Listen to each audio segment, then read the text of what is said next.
Good morning, Kahal Kadosh, in this very, very special day of Erev Shavuot, coming up, Be'ezat Hashem, in a couple of hours from now. Today, the 5th day of Sivan, corresponding to the 28th day of May, the 49th day of the Omer. Today's class has been graciously sponsored by Mr. and Mrs. Ivor and Robin Braca, La'ilui Nishmat, his beloved aunt Sylvia Braca, Sarah Seti, Bat Adina Garaz, that Be'ezat Hashem, the second day of Shavuot will be her Ereyat. So Yiratzon that to the words of Torah, the Neshama will have an Aliyah in Gan Eden. Amen. I need to be honest with you that there are so many things that I would like to share with the Kahal and review with the Kahal, that I need to be conscientious on time management. And Be'ezat Hashem, in the next 45 to 50 minutes, we will be able to share some insights as well as some of the halachic concepts which are applicable in honor of Shavuot, especially Shavuot being connected with Shabbat as well.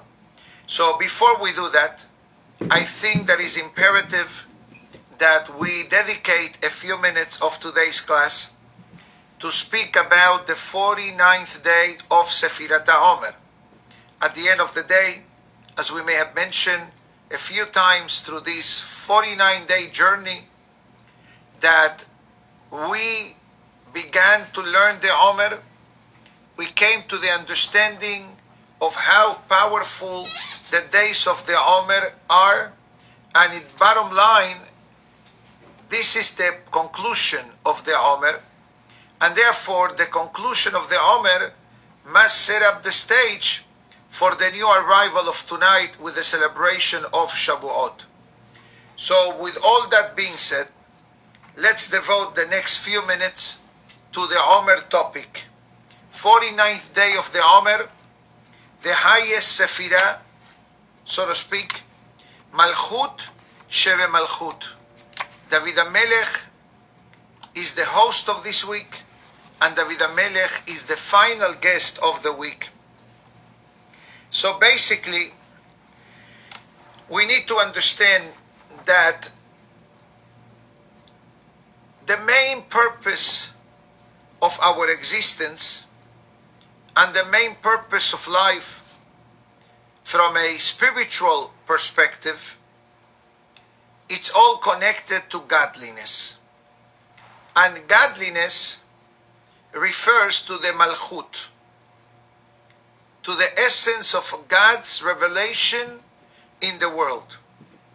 That is the reason why there is a pasuk in the Torah that says, Ve'alachta bidrachav, that a person in a way imitates God. And the reason being for that is that the more godly we act, the more godly the world becomes. And the more godly the world becomes, the better is and will be for everyone, every single part of mankind, which at the end of the day, that is one of the main goals and purposes for Mashiach to come. That Hashem's revelation will be tangible and visible for everyone on the planet Earth. And therefore, if that is the case, it means that everything that I do, everything that you do, or anybody else that does anything, it has a power to bring goodness and godliness into the world, as long as that action, it carries a positive and a good connotation. But if God forbid the opposite, so the opposite could be the same.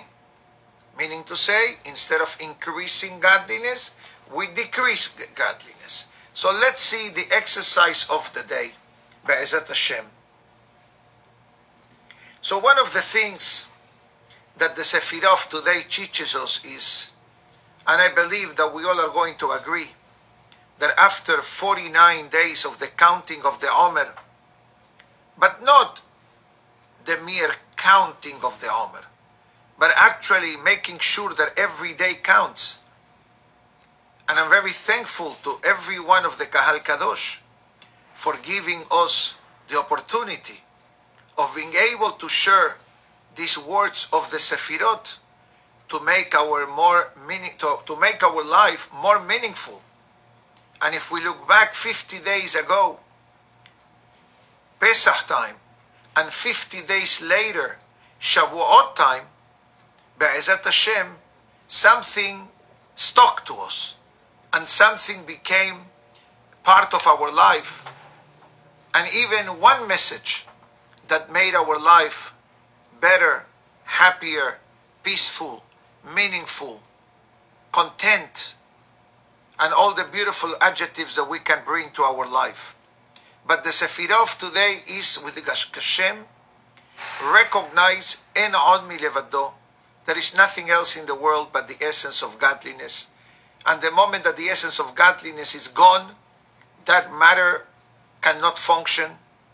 And therefore, since HaKadosh Baruch Hu is involved in our life at every stage of our life, what better way than practicing the concept of gratitude? Gratitude to HaKadosh Baruch Hu. Like we express gratitude to our wives, to our parents, to our spouses, whoever it may be, obviously to HaKadosh Baruch Hu. To be thankful for everything that God gives us on a regular basis. This is in our godly relationship. And I'm moving a bit faster than usual because I must confess to you that the second part of the class, I already gave this class earlier today via Zoom, and it took me 35 minutes, that topic alone. So I need to be respectful and conscientious of the time, so we are able to finish on a regular basis, on a timely basis rather, and prepare ourselves for the beautiful holiday of Shavuot. Ben Adam LaMakom. There was Ben Adam LaHavero rather. There was the great Gaon of Vilna who wrote in his letter to his family, known as the Igeret Ha'agra. And there he speaks to his family, giving them certain spiritual suggestions to do and to become throughout life. We all know the very famous Gemara in Shabbat that says, were you honest in business, or you develop your emunah? Did you set up time to learn Torah? Did you educate your children in the proper way? Did you hope for Mashiach to come? And the Gaon of Vilna writes, and he brings that there is an added question about those questions above the four mentioned in the Talmud. Although if you check in that Gemara in Shabbat, you may see one or two additional opinions, but I'd like to concentrate today on the Igeret Ha'agra. Igeret Ha'agra writes, Himlachta et havercha. Let's digest this statement. Himlachta comes from the word melech. Havercha means your friend, your spouse, your relative. So what is exactly the question or the statement of the Rabbi Eliyahu of Vilna? And it says, did you make your friend into a king with pleasant words? Let's repeat. Did you make your friend into a king with pleasant words? So what is the Gaon of Vilna telling us? That when we speak to a fellow man, we need to speak to them like we speak to a king. And I'm not saying that you need to say, my Lord, your Majesty, your Highness. I'm not referring to that. But I'm talking the way he explains here is that like a person will speak to a king, or better yet, like a person speaks to a Kadosh Baruch Hu, calm, pleasantly, in a proper way, when we speak to our fellow men, it cannot be different. And this is not something new that we are learning in our class. We already mentioned the Ramban in the past that says, תתנהג תמיד לדבר כל דבריך בנחת. Train yourself to speak your words in a pleasant fashion. Pleasant fashion. It doesn't mean necessarily in a low tone, but it means proper, clean, respectful, positive. And that's something what the Mishnah and the Gemara also mentions. That one of the qualifications of a person with Yirat Shamayim, but especially leadership, members of the leadership and the rabbinate, Diburo benahat im haberiot. It says, how do you interact with your fellow men? How do you interact with your students? How do you interact with your members? How do you interact with humans? And that's the reason why we learn. For those that were watching the class on Monday, the Pirkei Avot, that the Mishnah writes, Lo hakafdan melamed. A person that has a temper, or a person that doesn't have plenty of tolerance or patience, cannot be a teacher. Why not? Because you will not tolerate that a student may not understand the lesson, and you have to repeat it again, and you have to repeat it again, and you get frustrated, and that frustration trickles down into the student, that the student is embarrassed of asking a question when he doesn't understand. So what did we achieve? So what do we understand from this Mishnah in Pirkei Avot? That the teacher needs to have sablanut, patience. The teacher needs to have tolerance. And when we have that, guaranteed that we are going to be speaking proper and nicer and better to people. And I clarify, I'm not referring that you speak with such an eloquence that you need a dictionary to understand what the person is saying. The message of the Sefirah of today is, since your mouth is the king, so the words are an offspring of a king, meaning to say the prince. And if I talk to you, you are a child of HaKadosh Baruch Hu, created by the Almighty, as we mentioned in the early days of this week. So when I talk to you in a way, I'm talking to Hashem indirectly. And that's what the Sefirah says. And that's why the Gaon of Vilna says, Himlachtet habercha. Why did he says the word Himlachta? Did you crown? Why don't you say Dibarta im habercha benahat? But I think that the answer is that if our mission as individuals is to bring down godliness in the world, so godliness is not only delivered to the world by the way that we conduct ourselves in charity, in prayers, etc., but actually in the way that we communicate with people. And definitely, this is a great time to start with Shavuot in the Tikkun, the concept of words of Torah, and many other things that we'll discuss in a few minutes. Ben Adam le'atzmo. It says,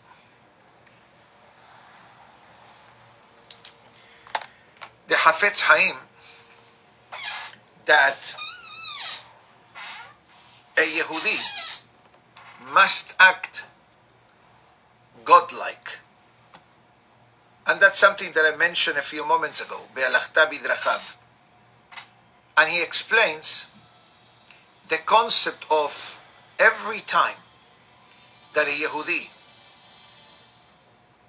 behaves and functions in a proper way, that creates an added step closer to Mashiach's arrival, to the point that the Hafetz Haim used to have a special jacket hanging in his bedroom door from behind, and this jacket was to be worn when Mashiach comes, which there were many other tzaddikim that used to live out of a suitcase for a certain stage of their life, and not because they went into exile, but because they believed that Mashiach was coming so fast that they wanted to be ready. And one of these great tzaddikim was the Hafetz Haim. So the Sefirah of today is asking, and this is how the Sefirah finishes today, what we are going to wear to greet Mashiach. So I think that there are two answers to this question.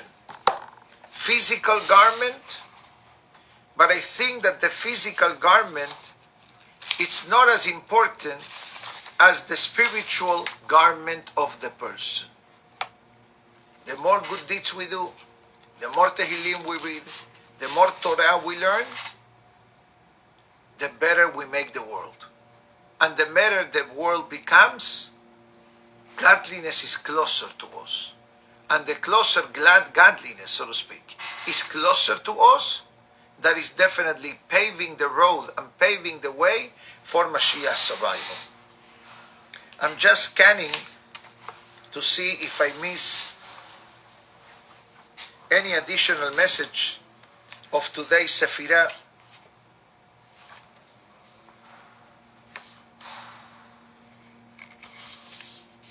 Which I believe I cover it with the exception of 2 points. I mentioned before Sefirah, Malchut Sheve Malchut, the kingdom of the kingdom. That's the literal meaning of this Sefirah. The ultimate revelation of godliness in the life of the person. So, number one, I'd like to share 2 messages before we switch the channel to Shavuot. Number one, the power of prayer. Since my mouth is the kingdom, so to speak, so my prayers are going through the kingdom of the human body.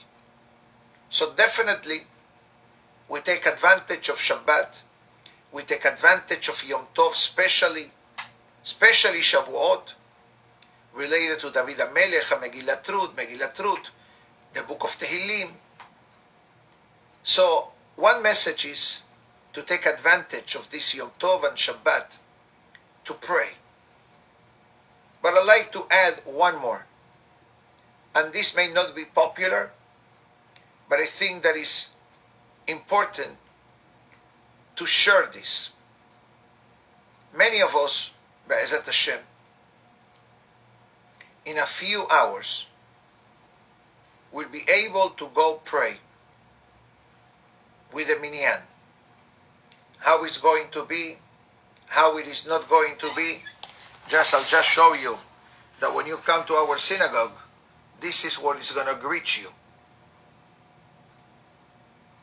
And as I realize from this sign, I came to the realization that I needed to put one more box.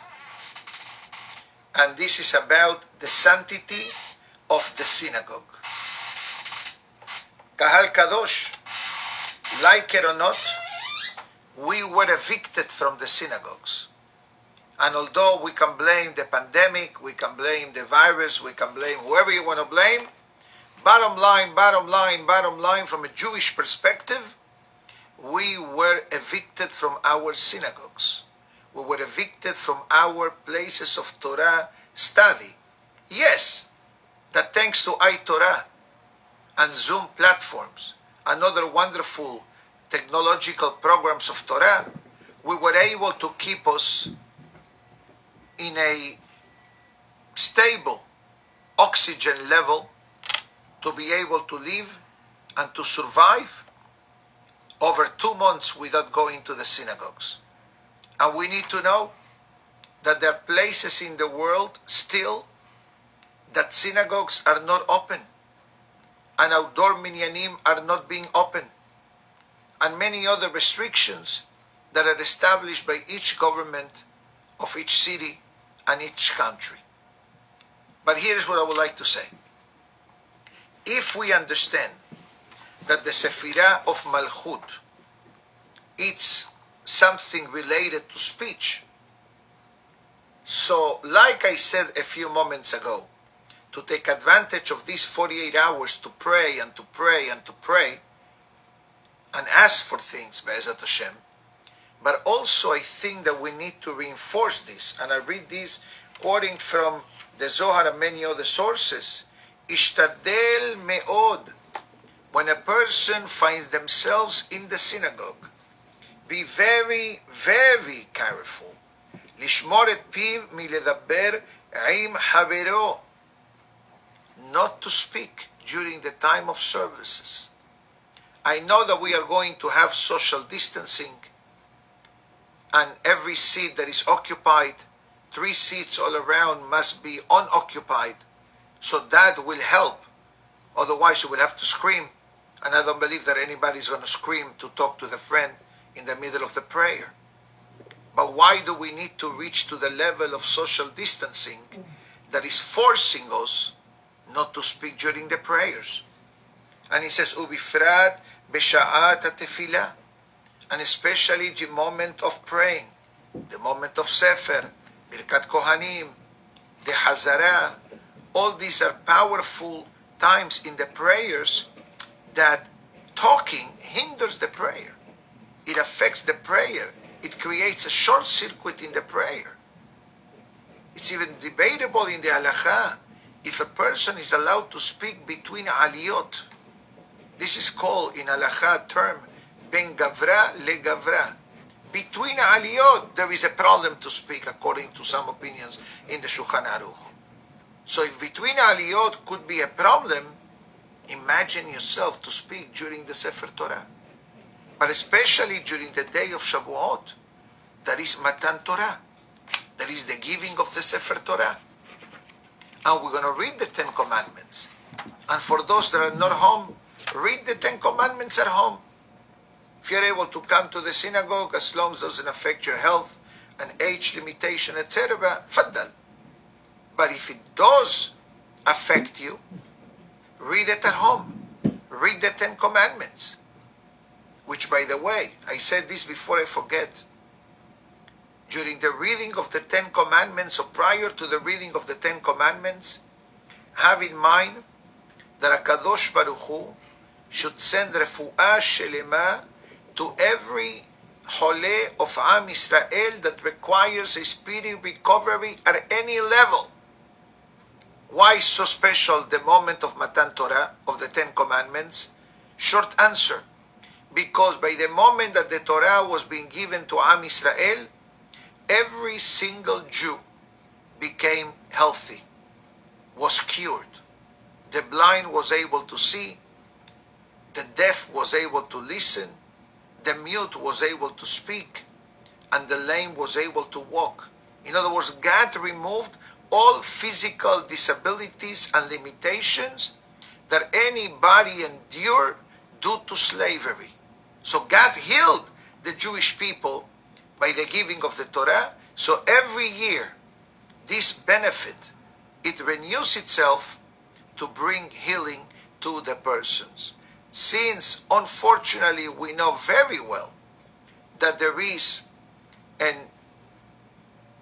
regretfully long list of cholim, although we must say that many, Baruch Hashem, experience a miracle in their recovery, and many of them already arrived home between yesterday and the day before, especially Hacham Nahum from the Deal Synagogue, and Hacham Ishak Dweck from Lakewood, New Jersey.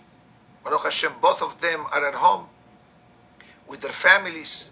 So we are thankful to HaKadosh Baruch Hu that these two great Hachamim, as well as the many wonderful members of our communities, that Baruch Hashem Borei Olam renewed their lease in this physical world and gave them a refuah shelema. And I have no doubt that the power of the thousands of Yehudim praying all over created many, many, many miracles for those that were, Baruch Hashem, cured and being able to go back home. And we do understand that the recovery is lengthy and slow, but we all going to agree that the faster the person leaves the hospital back to the home, the better it is at many, many levels. So this is definitely needs to be an added component in our new application to go back to the synagogues. Let us all collectively and individually reinforce the concept of honoring the synagogue, but we're not honoring the building. We're honoring the one that dwells at the synagogue. We're honoring HaKadosh Baruch Hu, which a synagogue is a house of HaKadosh Baruch Hu. With that being said, I'd like to close this book and move on to Shavuot mode. I will try to speak a bit faster, so this way we are able to cover as many halachot that are possible.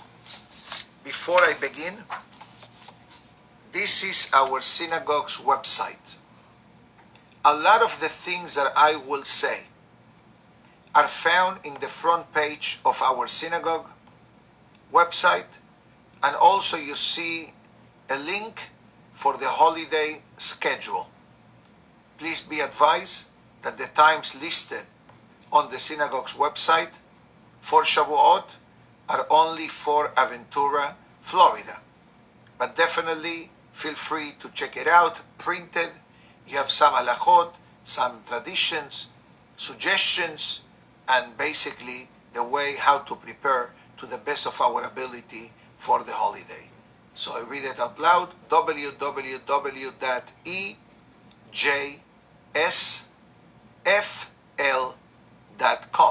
I repeat, ejsfl.com.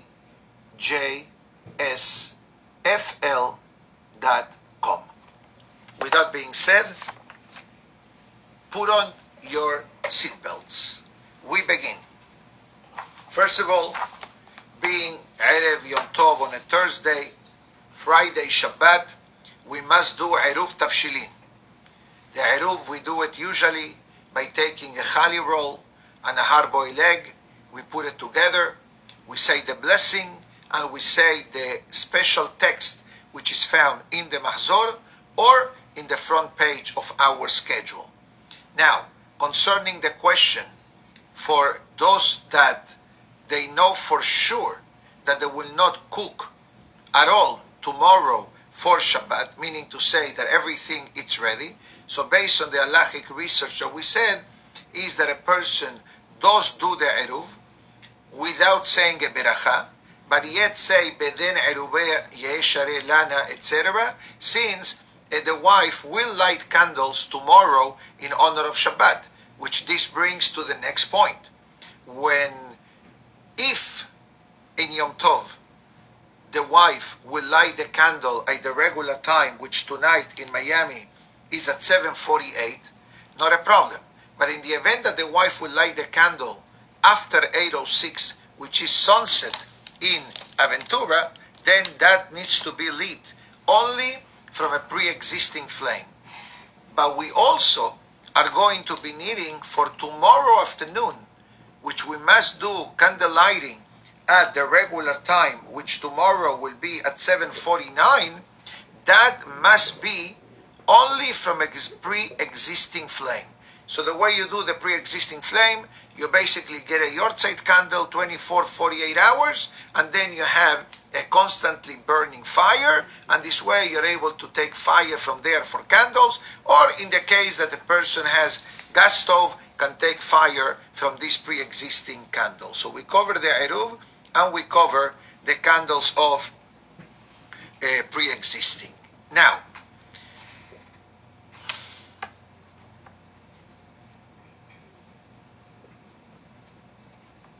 the Halacha writes clearly that is our tradition to eat dairy foods in Shavuot. But it's also the Halacha that a person needs to eat meat in honor of Yom Tov and drink wine. I'm not telling you the menu that you should have and when to have when and what. But one thing is for sure, the Halacha says, make sure that the separation between dairy and meat is properly observed, which there is nothing coincidence, because in today's Chok LeIsrael, Gemara from Masechet Hulin of Perashat Naso talks about meat and dairy. But Be'ezat Hashem, next week is going to be Perashat Naso for those who live outside of Israel, and therefore we have a whole week, Be'ezat Hashem, to review some of the fascinating messages of Perashat Naso and everything that comes with it. But in the meantime, the Halacha says, make sure to separate the dishes. Make sure to wait the time in between. After you finish eating meat, you must wait 6 hours before you can have dairy, etc. I'm sure that everybody follows everything according to the Halacha, but because this is a public type of Torah class, and we don't know who is listening or who is watching, we want that everybody can benefit and should benefit from these messages of today. So another thing that is going to be is the concept of flowers at home. And we touched on this subject a few days ago, but I go straight to the Halacha. It is strongly suggested and encouraged to bring flowers in honor of Shavuot at home and at the synagogues. I'll be honest with you, it took us almost a week, perhaps, to find a florist able to come and deliver and set up when no one is around. But Baruch Hashem, we found it, and it's coming, and I'm sure it's going to be beautiful. And if it's not, God will understand that we do the best that we can in the current circumstances. But in a more serious note, make sure to bring flowers at home. What color flowers? I think should be multicolor. And bring some green coloring, because that's exactly how was described what happened to Mount Sinai. Beautiful, elegant, colorful, and with plenty of green. Rosh Hashanah and Kippur we do white for purity and holiness. But for Shavuot, at least that's what we do at home. We bring beautiful, colorful flowers. Now, another important halacha is, let's talk together about food. We're going to be eating tonight Yom Tov dinner, tomorrow Yom Tov lunch, Friday night Shabbat Yom Tov dinner, Shabbat lunch, Shabbat Yom Tov dinner, and Seudah Shelishit is going to be at home. Even the synagogues that are open, no one is offering food. So look at the schedule, and there tells you Minchataim, Seudah Shelishit at home, etc. So we need to have bread for 5 Seudot. So it's imperative that we remember the halacha of Lechem Mishneh, like we do every Shabbat and every other holiday, that we put 2 breads together or 2 piras together to make the hamosi. The same halacha is applicable to the celebration of Shavuot. And I like to say that Shavuot extra special due to the fact that the special offering of the Shavuot was Sheteh HaLechem, 2 breads that were offered, and therefore when we do the Lechem Mishneh in every Seudah of Yom Tov, so automatically in a way we are mimicking the way it was in the time of the Beit HaMikdash. Needless to say that part of the reading of Shavuot needs to include Tehillim. Reading Tehillim. David HaMelech was born and passed away in Shavuot. So what better day in the year than read Tehillim throughout the holiday? How much Tehillim you should read? As much as you can. Tehillim, it's always good. Tehillim is always beneficial. Tehillim, it's a multivitamin type of item that does not have negative side effects. There are those who finish one half the first day, another half the second day. There are those that among the family members, they split the book and they finish it. Whatever you do, it's all going to be good and profit and beneficial for you and your family. But one thing is for sure, read Tehillim. And can I tell you something else? Read Tehillim every day of your life. Many people do it, including the speaker. Every day, whatever it means. If it's a Tehillim of the day, Tehillim of the week, the number of the day, today was the 5th day. So Baruch Hashem, the Tehillim is divided into chapters, into days of the week, and into days of the month. But it doesn't matter. Tehillim is like to heal him. Tehillim is for a refuah and opens the gates at any level. It's a multi-purpose vitamin. So I encourage everybody to read Tehillim throughout the celebration of Shavuot. Now, also, we read Megillat Ruth. Now, according to our tradition, Megillat Ruth is split in 2 halves. The first day, we do 1 half, and the second day, we do the second half. Although, as I must say, that in the Tikkun, we read the entire Megillat Ruth. But that's different than the Megillat Ruth that we say in the prayer. It's the actual booklet of Ruth, but it's a 2 different, projects. One is called the Tikkun of Shavuot, and the other one is called the Megillat Ruth reading during Tefillah at the synagogue. Some synagogues read this after Musaf each day of Shavuot. Our tradition in the synagogue is to read it after Mincha, that the Hazan sings it in a most beautiful way. Now, talking about the Tikkun. So we already discussed the topic of the Tikkun. Is imperative, and again, I'm not telling you to do this, but could be that some synagogues may have a Tikkun. I believe most will not have, including ours, and therefore we must make the Tikkun at home. And I will tell you honestly, it is not going to be an easy Tikkun to make. And the reason is that usually when we are at the synagogues, we have first part of the Tikkun reading together with all of the Kahal. And then every half an hour we have different classes by different Hachamim, by different speakers. And that keeps the night going, and there is something to drink, and there is something food. So food and drinks, I'm sure you have at home. The book of the Tikkun, you have it at home, or you read from the Chumash, doesn't matter. But we need to make the effort of staying up through the night of the Tikkun.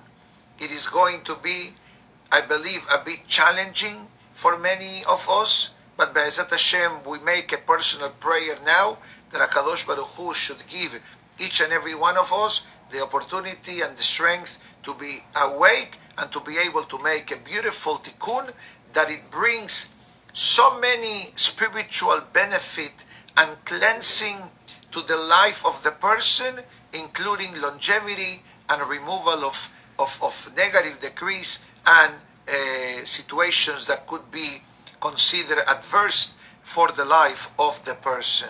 Whatever you can do, Tabo alechem beracha.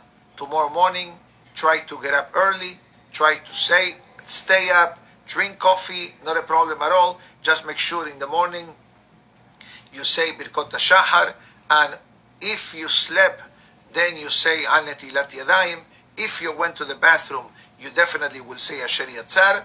But if a person, Baruch Hashem, was able to stay up through the night, so there is no need to say Al Netilat Yadayim, but we do say the remaining part of Birkot HaShahar, and probably a person will go once through the night to the restroom, so that will cover the blessing of Asher Yatzar. Please follow the schedule for the times of Minyanim at our synagogue that would contain a lot of rules and regulations, Remember, please, to bring your own talet. You must bring your own talet. For health reasons, no one will be able to use the taletot of the synagogue until further notice.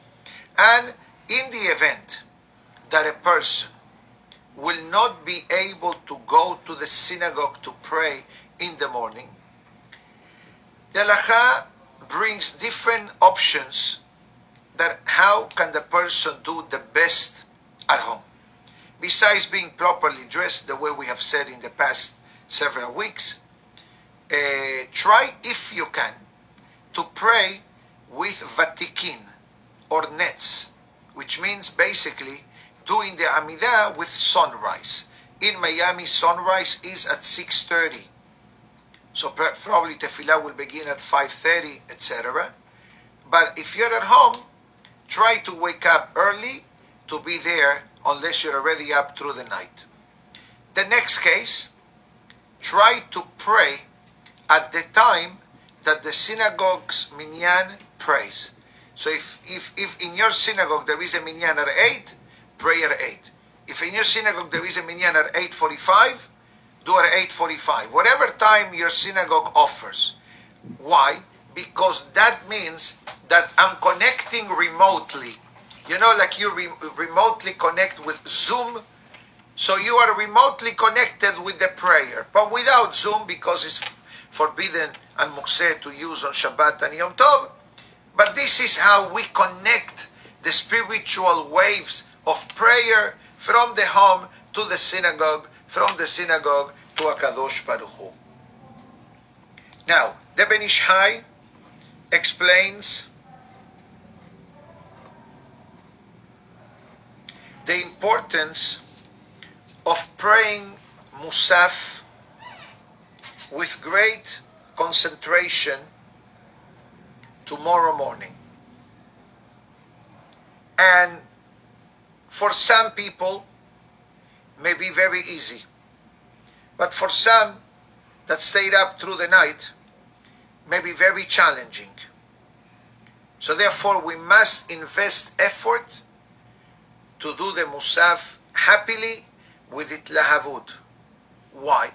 The Ben Ish Hai writes that the prayer of tomorrow morning Musaf is the conclusion of all of the prayers and all of the days that we began with Pesach, through the holiday, through Sefirat HaOmer, all the way till Shavuot. Yani is the final bow on the gift. What a beautiful statement by the Ben Ish Hai. So I encourage everybody to try to put this into practice, to pray the Musaf of tomorrow to the best way that you can.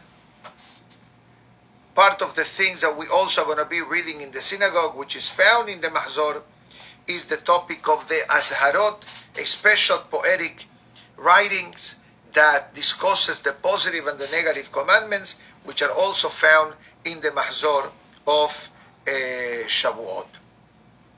Now, concerning the question, if tomorrow, Friday night, that is Yom Tov,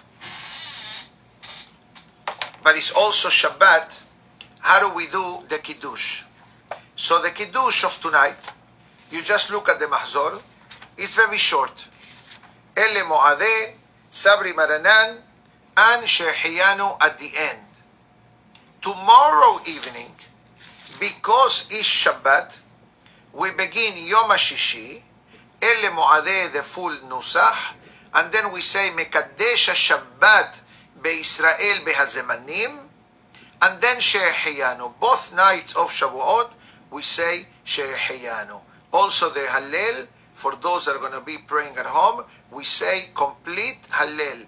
We say complete Hallel at the synagogue, we say complete Hallel at home also with Beracha, the way the Halacha writes that whenever we say Hallel complete requires a Beracha, unless you are at the synagogue and then Shomea Ke'oneh, so then the Beracha of the Hazan can cover. But in the case that we are at home, I will say to say the Beracha before and after. So what about Shalom Aleichem? The short answer is, and that's the answer I gave the early class today, that usually the welcoming of the Malachim on a Friday night is preceded by a whole week of mundane connection. And therefore, the Shalom Aleichem, it's like we're showing God that we prepare our homes in honor of Shabbat, etc. But my humble opinion is that in the case of Friday night Shavuot, we are already connected with Hashem already from today in the afternoon, and the night of Shavuot, and the whole prayer of Shavuot, and the Tikkun of Shavuot, including the sambusak and the calzones, if that's what you're going to have for the holiday, and cheesecake, by the way. Now, so once I'm in such a holy mode, an elevated mode, guess what? I'm directly connected with God. I don't need a Wi-Fi extender to connect me through the angels. And I will tell you that I looked in many mahzorim and they don't have no Shalom Aleichem, no Eshet Hayil. But on the other hand, remember to express your gratitude to your wife for the delicious Shabbat and holiday meat and dairy meals that you will enjoy throughout the holiday. That will be your personalized version of Eshet Hayil. I think that is very clear. Now, let's move on to two additional things that I would like to speak about. And I saved them for the end because they are not halachically mandatory, but I like them, and I do know for a fact that many people do what I'm going to say now, but I like to read it. This comes from the great Moed Kol Hai and talks about two suggestions. And I say suggestions because they are suggestions. They are not mandatory to do, but if you do it, great. And you're going to get a lot of benefits that otherwise may not be that easy to attain. So he talks about, first he said, go to the mikveh in honor of the holiday. Regretfully, nowadays, I believe all men's mikvehs are closed. But that means take a shower, take a haircut. I did mine already. Baruch Hashem, I feel better, I feel lighter, I feel happier. That's good. In honor of the holiday, obviously. But then he says that today, at any moment, some of us already did it earlier, and some will do it a bit later. But it says, Erev Shavuot, separate, and I'm going to put this in writing so everybody can understand. Separate 91 coins. Now, the 91 coins, it doesn't necessarily mean coins, anything related to the number 91. You want to do it $91, you want to do 91 cents, you want to do $9.10.